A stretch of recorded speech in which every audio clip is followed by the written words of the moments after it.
We're not having a mortgage minute because our whole topic today is mortgage minute. So, Mortgage in time.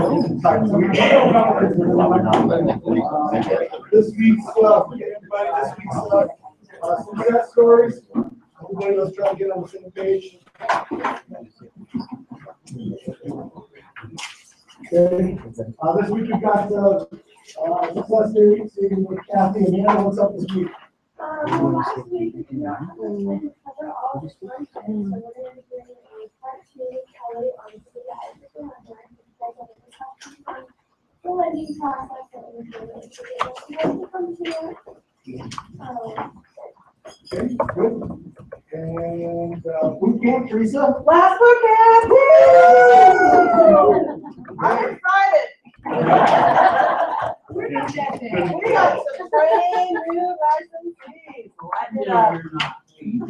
Okay, risk management and marketing Thursday. I'm thinking we had it last Thursday, we had it today. I'm thinking people are going to still want to talk about it.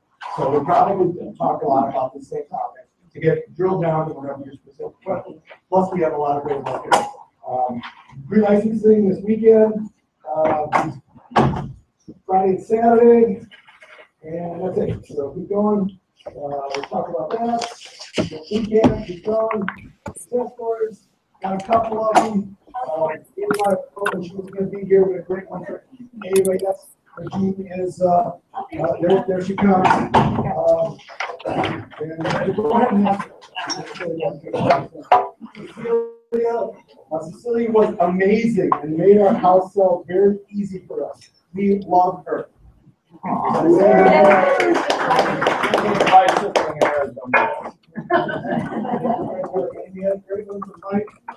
Which were all fives, and yes, we suggested friends. So I like that. Next one is Mike, and then we'll go back to Ava if she's here, because this is a really great one. House sales and closing aren't supposed to be this easy. Yeah, awesome. I was pleased by all aspects of service provided by Ava and Mary. So that's a great one. Any other one? Any other successful? Good. Community announcements, anything? Everybody have any community announcements? The last week to register if you're going to go down to convention. Great speakers that are going to be there next week. It would be a great opportunity for you to get all of your in education or do a mixture between what we're doing here at Black White and down there. It's also a great opportunity for you guys to vote. We have such a small turnout in Anchorage for voting, and we are the largest contributors of funds to our state board. But we have the least amount of voice in all of these other communities, like fly up to these conventions, because that's their only opportunity to get their continuing education. So typically their entire membership is there. And he doesn't have a mic on, but John will have a mic. We don't have enough people there. So we'd love to see if we can make it. You can just go vote, which is Thursday morning. We'd love to see you. It's the whole convention. We'd love to see you there as well. Okay. And that's what we just talking about, convention next week. Next. Anything else? Very good?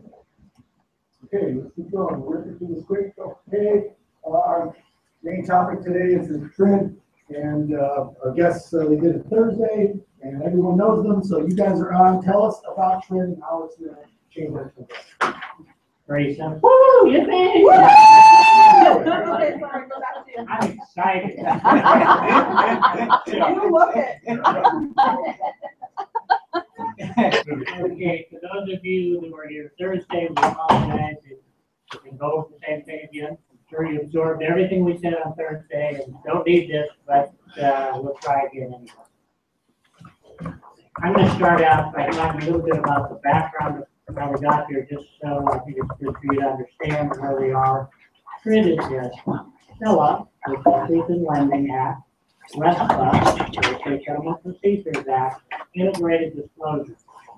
So at the start of this, the big deal was simply to combine the truth in lending disclosure with the good faith estimate, which they've actually been trying to do for a long time.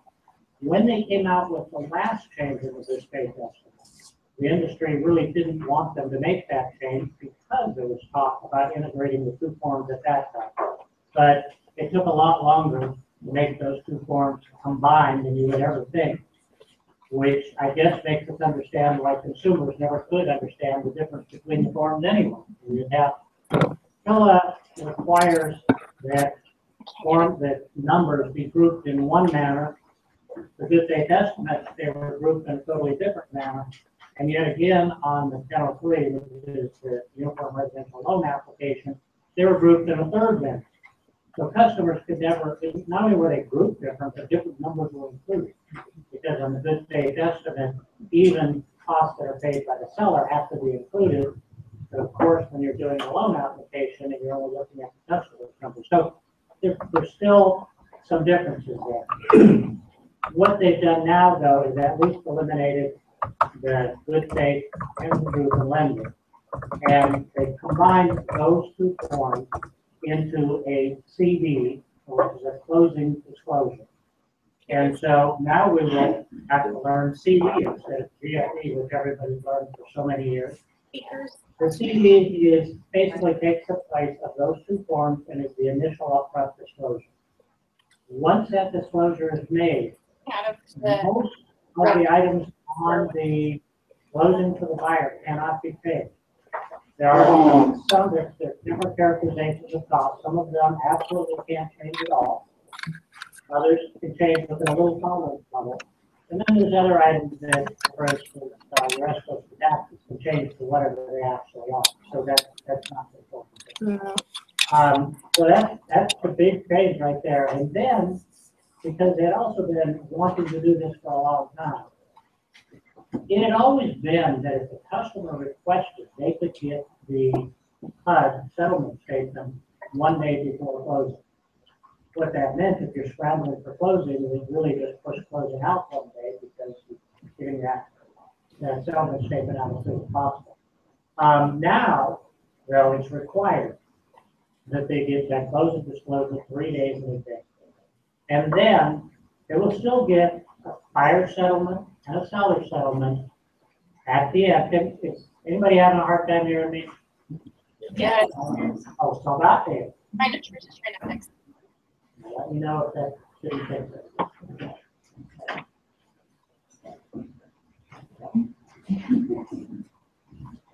Sorry to interrupt. I used to be a lifeguard a long time ago, and I got used to shouting across the pool at kids who were running. Usually I project my voice. So back to where we were. Anyway, I think in the long run, once we get used to it, like all the other changes, it won't be a big deal. It adds an extra 3 days to the process because at the end, once you have all of the final numbers, you get out that closing disclosure. And you can't do that closing disclosure until you're absolutely sure of all your numbers, because nothing can change between the closing disclosure and the final settlement. So it gives the borrower, the good news is, I think all of the closers at Aliesta are going to be very happy, because if the borrower had a question with the cost changing or what they thought was changing, then that can get ironed out before the actual closing where they come in, and there shouldn't be any discrepancies that are happening at that closing. John, Yes. once the CD is released to the borrowers, do they have to have a signature before the change of 3 days? Does it have to be returned? The 3 days is not based on sending out the CD. It's based on the borrower receiving the CD. So we need to know, that's when the clock starts ticking, is when we know they've received it. There is a presumed 3-day receipt if we mail it. So if we mail that closing disclosures out, you first have to count 3 days for the presumed receipt. Then you count another 3 days after they've received it before you can close. So that would add 6 days to the clock. John, is that typical for you? I mean, what's the percentage of mail out as opposed to someone with? It's not, right now, it is mostly electronic, but there are a lot of people you'd be surprised who feel like they don't have computer access. And that's one of the other changes we're going to be Yours are technically oh, I don't know which one's better. Have an authorization for electronic document delivery form to get the customer signed, because if they've authorized us to deliver the document. They're using. County with closing. So I would encourage your, if you're talking to your customer, say, what is this? You want them to have.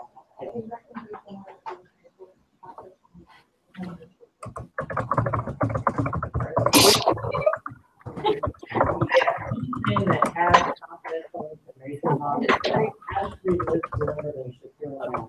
It's the world we live in today. So they will get it, they'll have to have a signing code and go to that section if it has any confidential information. So that's kind of a common thing that if you're doing all electronic delivery from the beginning, there's a lot of other disclosures. You're joking, right?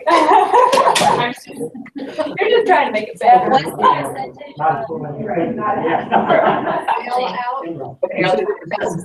Right.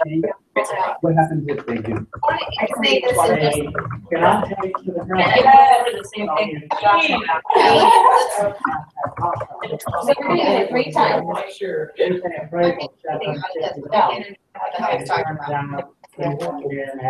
A lot from. We can't charge the customer. Yes, John covered a lot more than we did, so Unless, we have that, that'd be great. initially, we were disclosing based on single family residence, and we find out it was actually a duplex. At the time we find out it's a duplex, we had 3 days to issue a new residence disclosure, because facts have changed. Then we can issue a new closing disclosure. That's gonna be a process we have to have really tied down as to when did we know, and then we have to get that new closing disclosure out within 3 days. Then we can get the additional. Yeah. Only with new facts that we didn't know at the time we issued the initial CD. So otherwise, it's the mortgage company that's gonna be. Otherwise, more than likely, but if the cost is lower. if it costs lower, we'll get them lower. Yeah, we're good. So the big thing is, with Kimber's question, is even if it's a $25 change, if somehow we disclose that it's $750 and it comes in at $775, we don't want that. We don't want to collect $775 because that would mean if that's discovered later, that loan would be permanently unsaleable on the secondary market. So for a $25 cost, we would be stuck with a $150,000 to $300,000 loan. So the point is, we're gonna be really checking the numbers to make sure someone comes in with a power of attorney at the last minute. Now, recording fees, well, we can't charge them with additional recording fees unless it's a changed condition and we get out of the CD, but that's gonna be tight at the end. So, and there's certain dates that get involved in that case too. So, I think what I should do though is stop talking now. Let Sharon talk for a little bit, because there's the title company part of this. I provided you, I know some of you have already seen them, but I provided you a timeline of that CD start date, you know, kind of a flow of the events I think will be helpful. We're trying to get you at least familiar with the process of some of the closing documents. This is from our software, our new software for title and for escrow. It's a sample closing disclosure, one for the seller. And I will a new settlement thing for the seller will look like, and what the buyer will. Keep your hands up. And then like, Make sure everybody gets Just make it. sure everyone has. You don't have this, make sure you look at it. and to be clear, there's another sticker packet that I put together that if anybody doesn't have that and wants it, no, it doesn't have some of the copies. So if you look at the closing disclosure that goes for the borrower, you can see it has the truth in lending, no information, lending information. It looks very similar in some ways to the HUD. So John is exactly right, they combine all of this information into a program and a document that hopefully hopefully the consumer will feel is more appropriate for them to understand and pull the pieces together. We still have to disperse, so we have to have settlement statements, so they're pretty straightforward. This doesn't have LAS on it, but they will. We did it on our software, Kristen. Not a bad idea. She's gonna say that, right? No, we actually have been, working with it, our underwriters